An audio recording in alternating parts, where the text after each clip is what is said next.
तो हेलो दोस्तों और आपका स्वागत है मैगी शू चैनल में। और मैं आज आपके लिए फिर से एक प्यारी सी फुल लव स्टोरी लेके आई हूँ। तो आई होप आपको पसंद आएगा। हमारी हीरोइन का नाम शॉन्ग होता है एंड हमारे हीरो का नाम पे जीन होता है, जो कि परिवार का इकलौता बेटा होता है। तो इधर हमारी हीरोइन से मिल लेते हैं, जो कि पे परिवार में चली जाती है बोलते हुए कि वो मास्टर पेजिन के बच्चे से प्रेग्नेंट है और वही इस परिवार का वारिस है।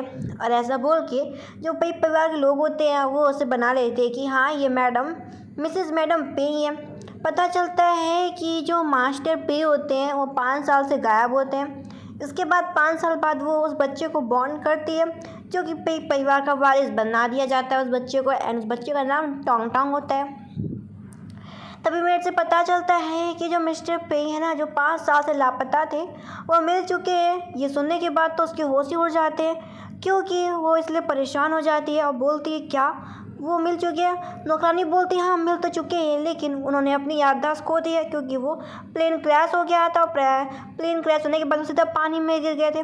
अब जानते हैं पास्ट में ये हुआ था कि जो हमारी हीरोइन सॉन्ग होती है उसने मिस्टर पे के साथ नाइट स्पेंड की होती है और मिस्टर पे को बताती है कि वो चाइल्ड से प्रेग्नेंट है। लेकिन मिस्टर पे बोलते हैं उसे भी कोई भी चाइल्ड नहीं चाहिए, वो जाके सर्जरी करवा ले और बदले में वो उसे पैसे भी दे देगा। पैसे भी अलग से ऑफर करता है और कहता है मुझे चाइल्ड नहीं चाहिए, मैं ऐसे सिंगल रहना चाहता हूँ। लेकिन जो हमारी हीरोइन होती है उसने ये बात छुपा ली होती है। और कुछ 1 महीने बाद जो मिस्टर पे होता है कहीं फ्लाइट से जा रहे होते हैं एंड उनका एक्सीडेंट हो जाता है। इसके बाद वो लापता ही हो जाते हैं, लेकिन उसने अबॉर्शन नहीं करवाया होता। उसी चाइल्ड को लेके वो पे परिवार में आ जाती है, क्योंकि अब मिस्टर पे जिनका पता नहीं चल रहा होता। तो जो मिस्टर पे जिनकी मॉम होती हैं वो मिस सॉन्ग को रख लेती है और उसके बच्चे को भी, कि शायद सॉन्ग का बच्चा एक आखिरी ब्लड लाइन बचेगा पे परिवार का। इसके बाद अपने पति से मिलने के लिए जाती है और सोचती थैंक गॉड इसे कुछ भी याद ना आ जाए। अगर इसे याद आ जाएगा तो ये मुझे धक्के मार के निकाल देगा पे परिवार से। बोलती है हस्बैंड, वो से बोलता तुम कौन हो, मैं अपनी याददाश्त खो चुका हूँ। वो सोचती है मन के अंदर बहुत ही अच्छा है। फिर कहती है तुम मुझे याद नहीं करते। उफ मैं समझ सकती हूँ, क्योंकि तुमने अपनी याददाश्त खो दी। सासू माँ बताती है कि इस लड़की ने मिस्टर पे को बचाया था एंड इसका नाम मिस म्याओ होता है। मिस म्याओ बोलती है हेलो, वो से बातचीत करती है, लेकिन जो मिस म्याओ होती है मिस्टर पे के पीछे छुप जाती है। मिस्टर पे बोलते हैं कि वो थोड़ी डरी हुई है म्याओ। वो मन के अंदर सोचती है कि मिसिस पे मैं बन सकती, इसके अलावा और कोई भी नहीं। ये क्या अपने आप को मिसिस पे बनाने के ख्याल पका रही है, ऐसा वो होने नहीं देगी। सासू माँ बोलती है थैंक यू मिसिस म्याओ, जो कि आपने मेरे बच्चे मिस्टर पे को बचा लिया। मिसेस म्याओ मिस्टर पे से बोलती है कि वो उसे छोड़ के जाना नहीं चाहती।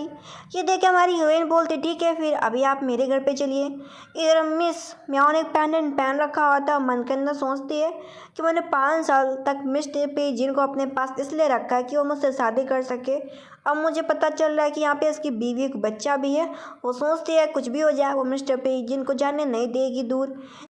मिस सॉन्ग बोलती है कि मिस म्याओ आपको आराम करना चाहिए और मेड को इशारा करती है कि मिस म्याओ को वहाँ से लेके जाए, क्योंकि उसे पे जिन से बात करनी है। तो मेड समझ जाती है और मिस म्याओ को बोलती है कि आपका कमरा इस तरफ ऊपर वाले फ्लोर में है। उसके बाद वो पेजिन का हाथ पकड़ने का कोशिश करती है। पेजिन उसे दूर हट जाता है और सोचता है ये उसकी वाइफ है, लेकिन उसके अंदर कोई भी फीलिंग्स नहीं है अपनी वाइफ के लिए। फिर वो उसको मिलवाने के लिए लेके जाती है कि हमारा चाइल्ड रहा तुम्हारा चाइल्ड टोंग टोंग। वो अपने चाइल्ड को देखता है, देख के हैरान हो जाता है कि वो बिल्कुल उसके तरीके है। वो अपने बेटे को बताती है कि तुम्हारे फादर है जिसके लिए तुम हर साल रोया करते थे। वो अपना चाइल्ड को देखता है, उसका चाइल्ड बोलता है आप सच में मेरे फादर हो। वो कहता है हाँ मैं तुम्हारा फादर हूँ। वो उसे हक कर लेता है। हमारी हीरोइन सोचते चलो अगर ये बच्चे को ही चाहेगा तो कम से कम मुझे भगाएगा नहीं पे परिवार से। चाइल्ड बोलता है फादर अब मुझे छोड़ के तो नहीं जाओगे ना। उसके फादर बोलते नहीं बेटा मैं कभी नहीं जाऊंगा। वो खुश हो जाता है कि फ्यूचर में डैडी मेरे साथ रहेंगे। इसके बाद वो मास्टर पेजिन अपने कमरे में बैठा होता है। वो उसके पास आती है, बोलती है क्या मैं तुमसे कुछ बात करना चाहती हूँ, कर सकती हूँ क्या। वो उसे कहता है हाँ ठीक है जो बात करनी है करो। वो बताती है कि मैं अपनी तुम्हारी फ़ोटो दिखाना चाहती हूँ और इसमें टोंग टोंग का भी बचपन का फ़ोटो है। तुम 5 साल से गायब रहे ना, तो तुमने कोई फ़ोटो नहीं देखी होगी, तो मैं तुम्हें दिखा रही हूँ। और सोचती थैंक गॉड मैंने ये फ़ोटोज़ एडिट करवा के बनवा ली थी, जिससे मैं पे परिवार में घुस सकी थी। मैंने पे परिवार के लोगों को उल्लू बनाया था कि वो सच में मिस्टर पे की गर्लफ्रेंड है। वो उसे बोलता है कि तुम मेरी सेक्रेटरी थी, तुम मेरी कंपनी में काम किया करती थी, तो हम लोगों के रिश्ते के बारे में कोई क्यों नहीं जानता। वो बहाना मारती है कि उसको पसंद नहीं था कि ऑफिस में सब लोग जान जाएंगे कि मैं तुम्हारी सेक्रेटरी हूँ तो अफवाह उड़ाएंगे। वो कहता है अच्छा ठीक है। फिर वो उसे उसके बगल में आराम करने को बोलती है तो वो मान जाता है और वो सो रहा होता है, लेकिन वो जाग जाती है। सोचती है कि उसे मिस्टर पी को अपने प्यार में डालना होगा जिससे वो उसे पी परिवार से भगा ना सके। मिस सॉन्ग ऐसा सोचती है, उसे टच कर रही होती है। वो गुस्सा आ जाता है कि तुम ये क्या कर रही हो। वो बोलती है बस वो तो सपना देख रही थी, डर गई थी कि तुम मुझे छोड़ के दोबारा तो नहीं चले जाओगे। वो बोलता नहीं ऐसा नहीं होने वाला, लेकिन थोड़ा दूर रहो मुझसे। और फिर कहता है तुम कुछ सो जाओ और मैं जा रहा हूँ काम करने। वो समझ जाती है कि ये मुझसे बच नहीं सकता। इसके बाद वो दिखती है कि मॉर्निंग का सीन है। वो नहा के आया है पेजिन। वो बोलता है चलो ब्रेकफास्ट करते हैं। इधर ब्रेकफास्ट टेबल पे सॉन्ग मिस मियाओ से बोलती है आपकी कल रात की नींद कैसी रही, आपने आराम किया कि नहीं किया। मिस मियाओ कहती है हाँ उसने आराम किया, लेकिन वो मिस सॉन्ग से बिल्कुल भी खुश नहीं थी और सोचती है कि जितना हो सके उसे पेजिन को सॉन्ग को दूर रखना होगा। हमारी हीरोइन बोलती तुम्हें मुझे भाभी कहना चाहिए, लेकिन म्याओ बोलती है तुम दोनों का शादी नहीं हुआ। लेकिन मिस्टर पिजन बोलता है कि मेरा भी एक चाइल्ड है और मैं तुम्हें सिर्फ अपनी बहन मानता हूँ, तो तुम्हें भाभी तो कहना चाहिए मिस सॉन्ग को। ये देख के मिस म्याओ को सॉन्ग को भाभी कहना पड़ता है। इधर टोंग टोंग चाइल्ड आ जाता है जो कि दिखाता है उसने ड्राइंग बनाई है मेरी अपनी और फादर की। वो तीनों फैमिली खुश होते हैं, लेकिन इन तीनों की खुशी अच्छी मिस म्याओ को नहीं लग रही होती। उसे तो बस ये लग रहा होता है कि कैसे न कैसे करके पेजन को उन दोनों से दूर रखना है, मतलब कि टोंग टोंग से भी और मिस सॉन्ग से भी। अब वो कमरे में गुस्सा कर रही होती है। मेरे से पता चलता है उसे शॉपिंग के लिए बुलावा आया है। वो खुश हो जाती है कि पेजिन उसे शॉपिंग में ले जा रहा होगा। पता चलता है मिस्टर पेजिन कंपनी चले गए शॉपिंग में, मैडम सॉन्ग उसे लेके जा रही है। इधर मिस सॉन्ग का एक प्लान होता है कि वो जिससे जान पाएगी कि ये लड़की किस टाइप की है, और उसे समझ में आ जाता है कि लड़की एकदम पैसे की लालची है, क्योंकि वो आते ही हर एक महंगी महंगी चीज़ों को बोलती है कि उसे ये चाहिए वो चाहिए। वो देखती भी नहीं है कितना रेट है, कुछ भी नहीं देखती, बोलती है मुझे ये चाहिए। अब मिस सॉन्ग के लिए सारा काफ़ी होता है कि ये सच में एक नंबर की लालची लड़की है मिस म्याओ। और वो कपड़े पहन के आ तो जाती है, लेकिन उसके ऊपर अच्छे नहीं लग रहे होते। मिस म्याओ ये देख के मुंह बनाती है। इधर सासू माँ फ़ोन करती है कि तुमने ऐसा क्या किया कि तुमने दोपहर में 10 करोड़ रुपए खर्च कर दिए। वो बताती है कि मैंने खर्च नहीं किए, बल्कि सेवियर मिस म्याओ ने खर्च किए। ये देखिए सासू माँ हंसते हुए बोलती है कि वो कैसी सेवियर है। हाँ उसने मेरे बच्चे को 5 साल तक मुझसे दूर रखा रहते इतना करोड़ों का खर्चा कर दिया, कितनी शर्म वाली बात है। बोलती आप तुम एक भी पैसा खर्चा मत करना। इधर जो मिस्टर पे जो नहीं होता है वो अपने दोस्त से पता करने के लिए जाता है सब कुछ, जहाँ पे उसे पता चलता है कि सेक्रेटरी और उसका कभी भी अफेयर था ही नहीं ऑफिस में, बल्कि वो सेक्रेटरी को नापसंद करता था। लेकिन वो जो गलती से मॉम बनने वाली थी तो पेजिन ने, मतलब कि तुमने फैसला किया था और उसे पैसे भी ऑफर किए थे कि उसे चाइल्ड नहीं चाहिए, वो अपनी लाइफ जी सकती है आगे चल के, लेकिन उसने जानबूझ के ऐसा किया। अब वो घर पे ये सारी बातें सोच रहा होता है कि यार सच में इस लड़की में सॉन्ग ने मुझे धोखा दिया है। वो उसके रूड बिहेवियर से समझ जाती है कि ये पक्का कुछ ना कुछ ख्याल पका रहा है, इससे कहीं कुछ पता तो नहीं चल गया ये इतना रूड बिहेवियर क्यों कर रहा है। उसे केक देती है खाने के लिए। वो गुस्साने लगता है कि मुझे केक केक नहीं खाना। वो उसे बोलती है ठीक है मैं तुम्हारा मुंह साफ कर देती हूँ गंदा। वो बोलता है नहीं मैं खुद कर लूँगा, और बस उसे बड़े ध्यान से देख रहा होता है क्योंकि वो बहुत ज़्यादा ब्यूटीफुल भी लग रही होती है, क्योंकि मिस क्यूट सी गर्ल जो होती है। और वो बोलती है क्या हो गया मेरे प्यारे हस्बैंड, तुम मुझे इस तरीके से क्यों देख रहे हो जिससे तुम मुझ पर बहुत ज़्यादा गुस्सा हो। और बोलती तुम बोल क्यों नहीं रहे हो। वो उसके गर्दन पकड़ लेता और बोलता है क्या हम सच में एक दूसरे से प्यार करते थे। ये बात सुन के वो डर जाती है, बोलती है हाँ। इसके बाद वो कमरे से बाहर आता है, चीज़ों को तोड़ फोड़ रहा होता है, तभी उसे एक रिपोर्ट मिलती है। पता चलता है कि मिस स्वांग ने घर पे बहुत सारे कैमरे लगा रखे होते हैं, जिससे उसने पेजिन की और उसकी फ्रेंड की बातें सुन ली होती है कि जहाँ पे उसका फ्रेंड बोल रहा होता है कि तुम्हारा सेक्रेटरी स्वांग से कुछ भी प्यार वार का सिस्टम नहीं था, उसने तुम्हें फंसाया है। तो इधर हमारी हीरोइन ने अपने मन से एक प्लानिंग बनाई होती है।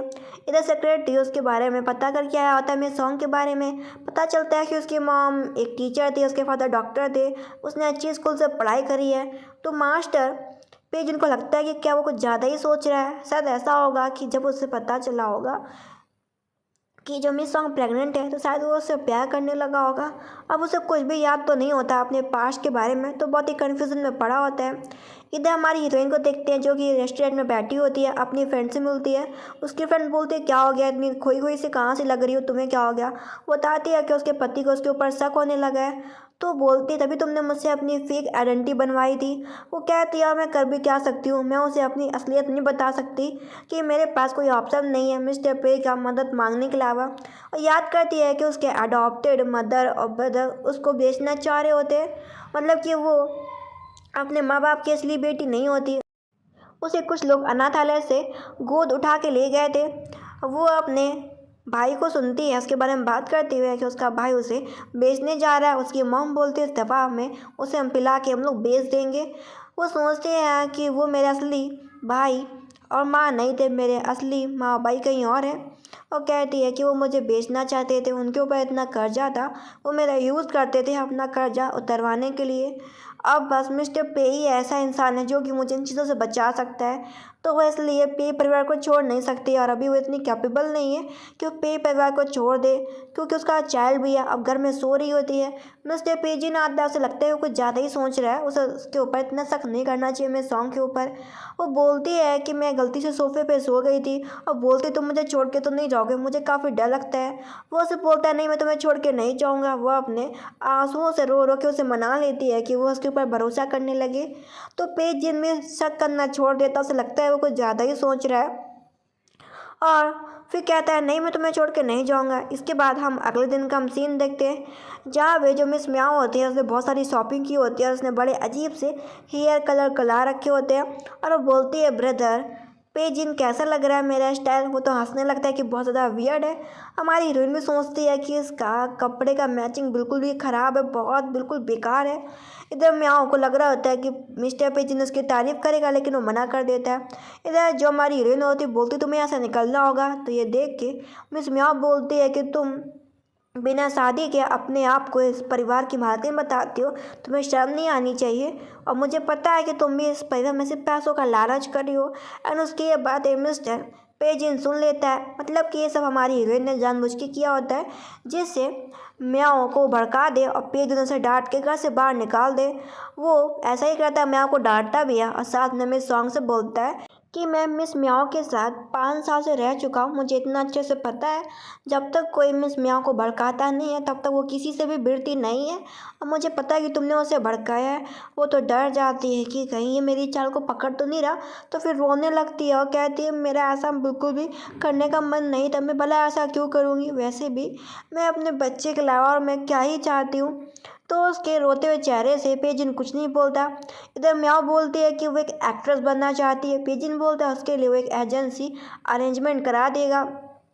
सासू माँ कार में बुलाती है और बोलती है कि अब मेरा बेटा पेजिन आ चुका है, और वैसे भी तुम लोगों का शादी नहीं हुआ, तो मैं चाहती हूँ कि तुम उसे छोड़ के चली जाओ, क्योंकि पे परिवार में ऐसा कोई भी नहीं बैठ सकता। और भले ही तुम्हारे पास वो चाइल्ड हो, तुम उस चाइल्ड को पे परिवार में छोड़ दो और अपना तुम चली जाओ पैसे लेके और एक अच्छी लाइफ जी सकती हो। लेकिन वो मना कर देती है कि मास्टर पेज इनको छोड़ के नहीं जाएगी। तो सासू माँ गुस्से से उसे कार के बाहर निकाल देती है। इधर वो ड्राइवर को मैसेज करती है, फिर थोड़ी देर के लिए बैठ जाती है। उधर ही वो देखती है अपने कज़िन मतलब कि अडॉप्टेड ब्रदर को, जो कि उसे देख लेता है और बोलता है मैं तुम्हें छोड़ूंगा नहीं, हमारे परिवार में इतना कर्जा है और हमारे परिवार ने इस लड़की सॉन्ग को पाला और ये पता नहीं कहाँ भाग गई। इधर वो देख लेती है कि वही उसका अडॉप्टेड ब्रदर आ रहा है, तो वो भाग जाती है वहाँ से। जो उसका अडॉप्टेड ब्रदर होता है उसका नाम जाओ होता है, वो पकड़ने आ रहा होता है, लेकिन गलती से वो एक बच्चे को गिरा देता है। तो उस बच्चे का फादर बोलता है कि तुमने मेरे बच्चे को धक्का दे दिया, तुम कहाँ भागना चाहते हो। वो बोलता है वो किसी और लड़की को देख रहा था तभी गलती में टक्कर लग गई, लेकिन वो उस बच्चे का जो फादर होता है वो बदमाश झाओ को पीटता है। तब तक मिस सॉन्ग का ड्राइवर भी आ जाता है उसे पिकअप करने के लिए और लेके जाता है हाउस। इधर जो झाओ होता है अपनी माँ को बताता है कि मैंने अभी उसी लड़की को देखा है, मतलब कि सॉन्ग को उसकी माँ बोलती है हम लोगों ने उसे पाला और वो हमें धोखा दे के यहाँ से फुर्र होगी, हमें उसे पकड़ना होगा। इधर हमारी हीरोइन अपने हस्बैंड के पास जाती बताती है कि आज हम लोगों का एनिवर्सरी है और 5 साल हो गए हैं उनकी लव लाइफ को। वो उसे बोलता है माफ़ करना मैं कोई गिफ्ट नहीं लाया। वो बोलती है मैंने खाना तैयार किया है। फिर वो बोलता है चलो मैं तुम्हें गिफ्ट के तौर पे हम दोनों मैरिज कर लेते हैं, क्योंकि हम लोगों का बिल्कुल भी कोई शादी नहीं हुआ। तो उसे मैरिज सर्टिफिकेट दिलाने के लिए लेके जा रहा होता है, तभी एक सामने से कार आता है। तो वो पेजिन को कुछ होने नहीं देती और खुद टक्करों से लग जाती है, उसे बहुत सारी चोट आई होती है। इसके बाद वो हॉस्पिटल में होती है। डॉक्टर बोलते हैं अभी ठीक है, बस आराम करने की ज़रूरत है, बाकी सब कुछ ठीक हो जाएगा। सासू माँ आ जाती है, अपने बेटे के बारे में चिंता करती है और सॉन्ग को डांटती है कि तुम पत्नी बनना चाहती हो बेजिन, के तुम अपने पति का ख्याल भी नहीं रख सकती। तुम्हारी वजह से अगर मेरे बेटे को हुआ ना तो मैं तुम्हें छोड़ूंगी नहीं। ऐसे भी मेरा बेटा 5 साल से गायब था और वो एक लौता वारिस है परिवार का। तुम जैसी लड़की मेरी बहू होने के बिल्कुल भी लायक नहीं है। इतनी सारी बातें सुना देती है। पेजिन बोलता है कि मैं सॉन्ग का गलती नहीं, गलती उसका है, वो खुद ही सॉन्ग को बाहर लेके गया था। फिर सॉन्ग से बोलता है कि तुम मेरा सामान पैक करो, घर ले जाओ वापस। फिर उसे वैसे जाने के लिए बोलता है, वो समझ जाती है। पेजिन अपनी मॉम को बताता है कि वो सच में एक बड़ी सी शादी रखना चाहता है और सभी को बताना चाहता है कि वो मैरिड कर रहा है, शादी कर रहा है मैं सॉन्ग के साथ। उसकी माँ समझाती है तुम क्या पागल हो चुके हो, तुम्हारी पूरी संपत्ति 100 अरब की है, 100 बिलियन, हर लड़की तुम पे मरना चाहती है। ये जो सॉन्ग है ना तुमसे प्यार यार नहीं करती है, ये सिर्फ पैसों के लिए तुम्हारे पास है। ये देखिए पेजिन बोलता है अगर ऐसा है तो फिर आपने उसके चाइल्ड को क्यों अपना लिया। उसकी माँ समझाती है कि जब तुम्हारा कुछ पता नहीं चल रहा था, एकदम से मेरे घर पे कोई आया कि ये चाइल्ड तुम्हारा है, तो मैं क्या ही कर सकती थी। और वैसे भी तुम गायब थे, पे परिवार का कोई ना कोई ब्लड लाइन तो होना चाहिए ना जो कि पे परिवार को चला सके। तो मजबूरी में मुझे उस लड़की को रखना पड़ा और इस चाइल्ड टोंग टोंग को आने दिया जिससे वो पे परिवार को संभाल सके। खुशी की बात ये देखो कि तुम ठीक ठाक हो गए। इसके बाद वो बहुत देर तक उसकी माँ चली जाती है। इधर जो मिस सॉन्ग होती है वो उसका इंतज़ार कर रही होती है, ख्याल रख रही होती है, वो थक गई होती है। तो वो उसे आराम करने के लिए बोलता है कि वो उसके इसी बेड पे आके आराम कर सकती है। फिर वो उसे बताता है कि वो उसके साथ मैं सर्टिफिकेट लेने चलेगा। इधर हम सीन देखते हैं जो जाओ की गर्लफ्रेंड होती है, मतलब वाइफ होती है, वो एक फ़ोटो को देखती है और कहती है ये लड़की तो मैंने देखी है, ये तो मिसेस सॉन्ग है ना, पे परिवार की बहू। और सोचती है कि पे परिवार की बहू और अगर ये सच में रिश्तेदार हैं तो मेरा पति जाओ इतना गरीब क्यों है। इधर हमारी हीरोइन ने शादी कर ली होती है, उसे सर्टिफिकेट मिल गया होता है और वो बहुत ज़्यादा हैप्पी होती है। उसका हस्बैंड बोलता है कि वो कंपनी जा रहा है। इधर मिस सॉन्ग तुरंत ही अपने फ्रेंड को फ़ोन करके बताती है कि बहुत ज़्यादा खुश है, उसने शादी कर ली है पे जिन के साथ। अब वो एक लीगल वाइफ बन चुकी है, अब वो फ्यूचर में अपने बच्चे का ख्याल रख सकती है और उसे कोई भी परेशान नहीं करेगा। इधर उसके फ्रेंड का बॉयफ्रेंड बोल रहा होता है कि तुम किससे बात कर रही हो। हमारी हीरोइन बोलती है ये तुम्हारे पीछे किसकी आवाज़ आ रही है। उसकी फ्रेंड बताती है कि मेरा बॉयफ्रेंड है। फिर कहती है मैं तुमसे बाद में बात करूँगी। फिर उसका बॉयफ्रेंड बोलता है लड़की कौन थी। वो बताती है कि मेरी फ्रेंड है और ये बिल्कुल तुम्हारी जैसी दिखती है, मैं तुमको ऐसे फ्यूचर में ज़रूर मिलवाऊँगी। इधर हमारी हीरोइन शॉपिंग ख़त्म करके जा रही होती है तो वहाँ की हेल्पर रोकती है और बताती है क्या आप झाओ परिवार के लोगों को जानते हैं, झाओ नाम के बंदे को। मैं उसकी वाइफ हूँ, वो अपनी कज़िन सिस्टर को ढूंढ रहा है जिसका नाम मिस सॉन्ग है। फ़ोटो भी दिखाती है लेकिन वो साफ मना कर देती है कि वैसे किसी लोगों को नहीं जानती और दिखावा ऐसा करती है कि अगर तुम उन लोगों को ढूंढना चाहते हो मैं अपने लोगों से बोल के तुम्हारी मदद कर सकती हूँ। बिल्कुल अपने चेहरे पर नॉर्मल एक्सप्रेशन रखती है। तो ये देख के जो मेड होती है जो वहाँ पे काम किया करती थी कंपनी में, उसे लगता है कि शायद ये वो लड़की नहीं होगी जिसे उसका पति ढूंढ रहा है। ये तो मिसेस पे, ये पे परिवार की बहू बहुत अमीर औरत है ये तो। इधर वो ये बात अपनी फ्रेंड को बता देती है। उसकी फ्रेंड बताती है कि ये जाओ की गर्लफ्रेंड है जो कि तुम्हारे बारे में पता कर रही है। वो सोचती है कि ये तो अच्छी है लेकिन जो उसके अडॉप्टेड भाई है बिल्कुल भी नहीं अच्छे।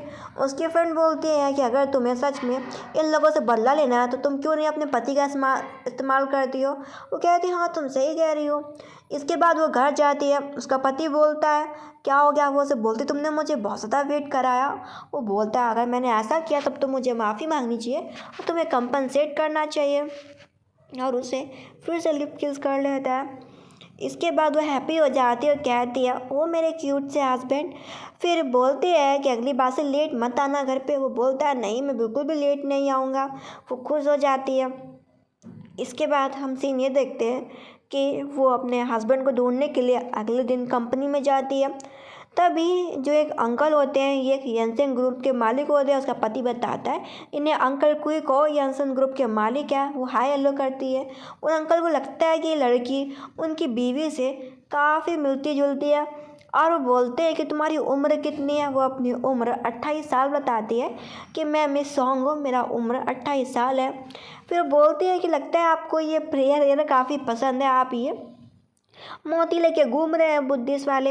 वो कहते हैं हाँ मुझे पसंद है, मैं 20 साल से इन मोतियों को लेके घूम रहा हूँ, आज मैं 40 साल का हो चुका हूँ। फिर कहती है अच्छा। फिर वो उसे मोती दे देते हैं कि अगर तुम्हें चाहिए तो तुम इसे रख सकती हो, क्योंकि उन्हें मिस सॉन्ग में कुछ गड़बड़ लगता है, इस वजह से वो मिस सॉन्ग को मोती दे देते हैं। फिर मास्टर जो अंकल कुई होते हैं वहाँ से चले जाते हैं। वो अपने पति से बोलती है कि अंकल कुई कौन है। वो बताते हैं उसके पति पेजिन कि यह यंसिन ग्रुप के मालिक हैं, और इनकी बीवी की बात करें तो सुना है कि वो बाहर नहीं जाती और वो 20 साल से किसी को ढूंढ रही हैं और वो थोड़ी मेंटल भी हैं। वो कहती है अच्छा। फिर अपने पति से बोलती है कि चलो छोड़ो इन बातों को, हम लोग घर चलते। वो उनका फैमिली मैटर है, हमारा फैमिली मैटर इधर अलग है। इधर हम देखते हैं कि अंकल कुई की वाइफ को उनका बेटा बोल रहा होता है कि आप फिर से दुखी क्यों हैं मॉम।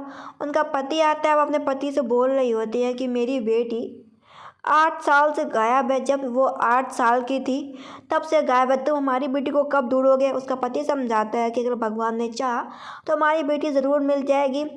जो अंकल कुई का बेटा होता है उसे लगता है कि उसे अपनी बहन को ढूंढना चाहिए, क्योंकि उसकी मॉम बहुत दुखी है। इधर जो पेजिन होता है उसे बाबा कुछ अलग अलग से सपने आ रहे होते हैं। वो परेशान हो रहा होता है कि ये कौन सी यादें उसे याद आ रही हैं। तो वो जहाँ पहले घर में रहा करता था स्टार्टिंग में, वो उसी घर में जाता है, बेड पे बैठता है, उसे बहुत सारी मेमोरी याद आने लगती है, तो उसका सर में दर्द होने लगता है।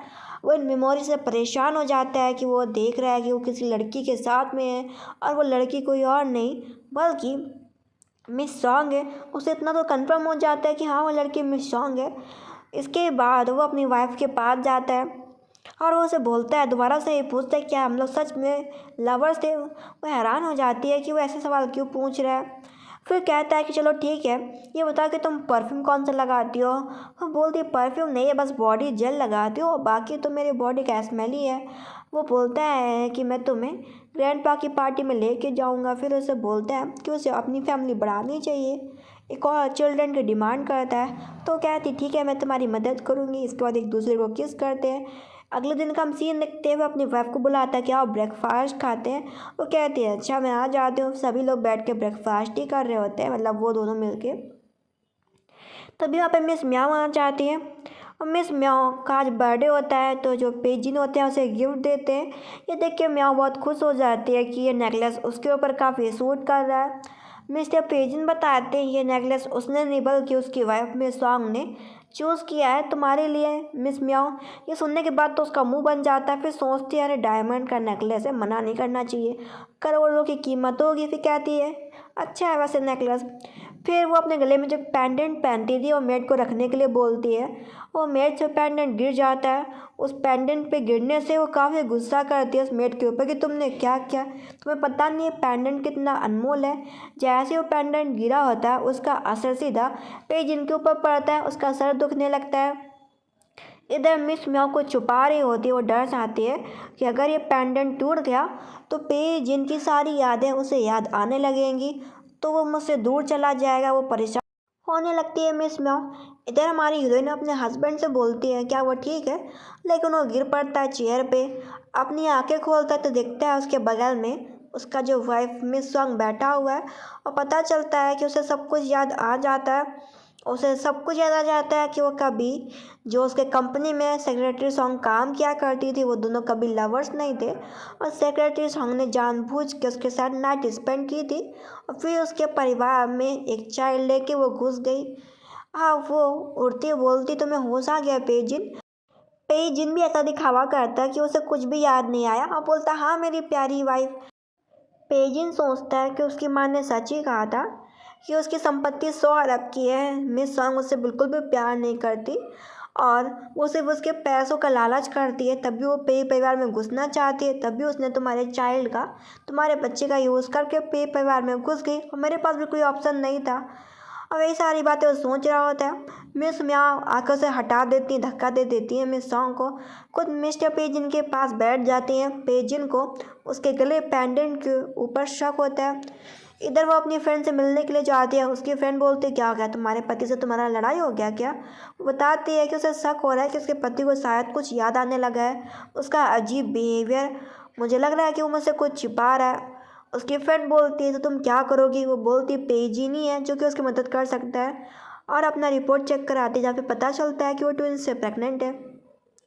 इधर पेज इन मिस म्याओ को बोलता है कि सच बता दो कि इस पेंडेंट में तुमने क्या गड़बड़ कर रखा है, और जब भी ये पेंडेंट तुम मेरे पास लाती हो मुझे सर दर्द होने लगता है। वो नहीं बता रही होती तो उसके गले में चाकू लगवा देते हैं, जहाँ पे वो सच बताने लगती है कि जब प्लेन क्रैश हुआ था और प्लेन क्रैश होने के बाद वो पानी के किनारे आ चुका था, तो मेरे फादर ने तुम्हें ढूंढ के मेरे गाँव पे मतलब मेरे घर पे लाए थे और उन्होंने तुमको ठीक किया था। मैं चाहती थी कि तुम्हें कभी भी अपनी याददाश्त वापस ना आए, तुम हमेशा मेरे साथ रहो। तो मैंने अपने फादर को बोला था कि वो कुछ ऐसा करे कि तुम कभी भी अपनी याददाश्त ना पाओ, तो उन्होंने मुझे ये इसके अंदर ऐसी दवा डाल के दी थी कि जिससे तुम कभी भी अपनी याददाश्त नहीं पा पाओगे। वो बोलता तो फिर मुझे मेरी याददाश्त कैसे वापस मिली? वो कहते क्योंकि ये पेंडेंट टूट चुका है, इस वजह से तुम्हें तुम्हारी याददाश्त वापस मिल चुकी है। वो अपने लोगों से बोलता है कि इसे गाँव में छोड़ दो जाके वापस जहाँ से आई है। इसके बाद मिस सॉन्ग के बारे में पता करवाता है। मिस सॉन्ग के बारे में उसे कुछ भी पता नहीं चल पाता, इतना ज़रूर से पता चलता है कि उसके घर में पूरे 50 कैमरे हैं। उसे बहुत ही गुस्सा आता है कि वो मिस अपनी वाइफ सॉन्ग के बारे में पता नहीं कर पा रहा और उसकी वाइफ ने उसके पूरे घर में कैमरे लगा रखे हैं। अब वो अपनी वाइफ को बुलवाता है अपने ऑफिस रूम में। वो बोलती है हस्बैंड क्या हुआ? वो उसे बोलता है हस्बैंड मत कहो मुझे, प्रेसिडेंट मिस्टर पे कहो। वो तो डर ही जाती है, उसका गला पकड़ लेता है कि तुमने मेरा यूज़ किया है, मैंने तुमको बोला था ना कि सर्जरी करवा लो। मेरा कोई भी फ्यूचर का प्लानिंग नहीं है, ना मैं तुम्हें कभी पसंद करता था। तुम सिर्फ मेरे पैसों का लालच करके उस चाइल्ड को लेके पे परिवार में तुम घुसना चाहती थी। और उसका गला दबा रहा होता है तो वो भी उसके सर में कुछ मार देती है और अपनी जान छुटाती है। तभी वहाँ पे मेड आ जाती है कि क्या हो गया मैडम? मास्टर अंदर से आवाज़ आ रही, कोई सामान टूट गया क्या कुछ? वो सोचते हैं कि अगर पेजिन की माँ को पता चला कि मैंने पेजिन को हिट किया है मतलब पीटा है तो वो मुझे छोड़ेगी नहीं। पेजिन बोलता है कि नहीं, हेल्पर कुछ भी नहीं हुआ, किसी को भी मेरे ऑफिस रूम में आने मत देना। फिर वो बैठ जाता है, अपनी वाइफ सॉन्ग को बोलता है कि उसके सर पे दवा लगाए आके। वो बोलती है कि तुम मुझे अभी गला घोट के मुझे मारना चाहते थे, मैं तुम्हारे सर पे दवा क्यों लगाऊं? वो उसे बोलता है जो भी दिखावा करना बंद करो, मैं तुम्हें डिवोर्स दे दूंगा। वो उसे बोलती मैंने तुम्हारे लिए जाने क्या क्या नहीं किया, मैंने तुम्हारा ख्याल रखा जब तुम इस परिवार में आ चुके थे, और इसके बाद तुम्हारा उस दिन एक्सीडेंट होने वाला था तो मैं बीच में आई थी। वो उसे बोलता है जो भी हो जाए उसे फ़र्क नहीं पड़ता, वो उसे डिवोर्स दे के रहेगा। तो उसे एक और गुड न्यूज़ बताती है कि वो दोबारा ट्विन से प्रेग्नेंट है। और वो बोलती है कि अगर तुम मुझे बोल रहे हो, अगर मैंने तुम्हारे चाइल्ड को वापस ना लेके आई होती परिवार में और तुम लापता थे तो तुम्हारी कंपनी पता नहीं किसके हाथ में होती। वो गुस्साता है, फिर अपने कपड़े उठा के लेके जा रहा होता है और बोलता है कि 2 साल बाद तो मैं तुम्हें डिवोर्स दे दूँगा, क्योंकि 2 साल तक ये चाइल्ड भी बड़े हो जाएंगे। वो बोलते हैं कि मैं तुमको दोबारा बता रही हूँ, अगर टोंग टोंग को मैंने पैदा ना किया होता, 5 साल से तुम गायब थे, तो तुम्हें लगता है कि तुम्हारे पास परिवार होता, कंपनी होती, पैसा होता, अब तक तुम्हारे रिश्तेदार सब कुछ चुरा लिए होते। इसके बाद उसकी फ्रेंड बताती है कि तुम्हारा पति ने तुम्हारे रिश्तेदारों को पकड़ के पीट रहा है। इधर जो उसके अडॉप्टेड मदर होती है, अडॉप्टेड भाई होते हैं, वो काफ़ी बुरा भला बोल देते हैं और सब कुछ सच बता देते हैं कि असलियत क्या है मिस सॉन्ग की। वो सबसे पहले उन दोनों को पीटता है कि तुम मिस सॉन्ग का यूज़ करके उसे बेचना चाहते थे, कर्जा तुम लोगों ने लिया था, लोन वगैरह तुम लोग लेते थे, और पिटाई सॉन्ग का होता था, उसको तुम यूज़ करते थे और अपना कर्जा भरवाते थे। तुम लोगों ने बहुत ऐश करी है। वो दोनों माफ़ी मांगते हैं कि फ्यूचर में कभी भी मिस सॉन्ग के सामने नहीं आएंगे, ना उसे परेशान करेंगे। इसके बाद जो उसका पति होता है तुरंत ही घर वापस आता है। हेल्पर से पता चलता है कि मैडम यंग मास्टर टोंग के साथ पेंटिंग बनवा रही है। वो तुरंत ही आता है, अपनी वाइफ को हक कर लेता है और उसे बहुत ही कसकर गले लगा लेता है। वो समझ नहीं पाते कि उसे क्या हो गया मिस्टर पे को। इधर टोंग टोंग को मेड लेके जाती है कि मदर फादर बात करें, बच्चों को बीच में नहीं आना चाहिए। वो बोलती है पेजिन तुम्हें क्या हो गया, तुम इतना अजीब बिहेवियर क्यों कर रहे हो? वो उसको असली नाम से बुलाता है, रुई। वो तो हैरान हो जाती है। अब बोलता है मुझे पता चला कि तुम्हारे अडॉप्टेड मदर, अडॉप्टेड तुम्हारा भाई तुम्हारा बिल्कुल भी ख्याल नहीं रखते थे, वो तुम्हें बेचना चाहते थे। वो बोलती है हाँ। वो कहता है तुमने मुझसे सच क्यों छुपाया था? अगर तुम मुझे सच पहले ही बता देती तो मैं तुम्हारे साथ ऐसा बिहेवियर ना करता। इसके बाद दोनों हस्बैंड वाइफ खुश होते हैं। वो अपने ट्विंस बेबी का ख्याल भी रख रहा होता है और बोल रहा होता है कि ये बच्चे फ्यूचर में आएंगे, मैं इनका बहुत अच्छे से ख्याल रखूँगा। इधर वो ग्रैंडपा की पार्टी में जा रही होती है। उसका बेटा टोंग टोंग बोलता, मॉम मैं भी चलूँगा, मुझे ले चलो मॉम। तो मान जाती कि शैतानी मत करना बस, और लेके जाती है पार्टी में। सभी लोग बातें कर रहे होते हैं कि ये मास्ट है पे जिनकी वाइफ मिस सॉन्ग है और ये उनका बेटा पे टोंगरा। इधर वो अंकल क्वी से मिलती है। अंकल क्वी बोलते तुम्हारा बेटा, वो बताते हैं हाँ उसका सन, मतलब कि मेरा बेटा टोंग है। अंकल क्वी उस बच्चे को देख के काफ़ी खुश होते हैं। उन्हें लगता है कि लड़की पक्का उनकी डॉटर है। इधर वो जा रही होती है, तभी वहाँ पे अंकल क्वी का बेटा देखता है कि औरत तो उसकी मॉम से काफ़ी मिलती जुलती है। वेटर से पूछता तो पता चलता है पे जिनकी वाइफ है, पे सॉन्ग पे परिवार की बहू। और वो अपनी गर्लफ्रेंड की बात याद करता है कि उसकी गर्लफ्रेंड कहती थी कि मेरी एक फ्रेंड है जिसका नाम सॉन्ग है और वो काफ़ी मिलती जुलती है तुम्हारे जैसे। अब वो मिस सॉन्ग से बात कर रहा होता है कि हमारी सिस्टर 8 साल पहले बचपन में कहीं खो गई थी, और वो दिखाता है कि ये मेरी मॉम है और तुम मेरी मॉम जैसी काफ़ी मिलती जुलती हो। ये देखने के बाद तो वो भी हैरान हो जाती है, डीएनए टेस्ट कराने के लिए मान जाती है। अपनी फ्रेंड को बता देती है कि वो कोई परिवार की बेटी निकली। मुझे उम्मीद नहीं थी कि मैं सच में इतनी मेरे परिवार की बेटी निकलूँगी। मेरे पास असली माँ बाप, असली भाई है जो कि मेरा ख्याल रखेंगे। यही बात अपने पति को बताते हैं। उसका पति भी खुश होता है कि चलो मेरी बीवी को उसकी असली फैमिली मिल गई है।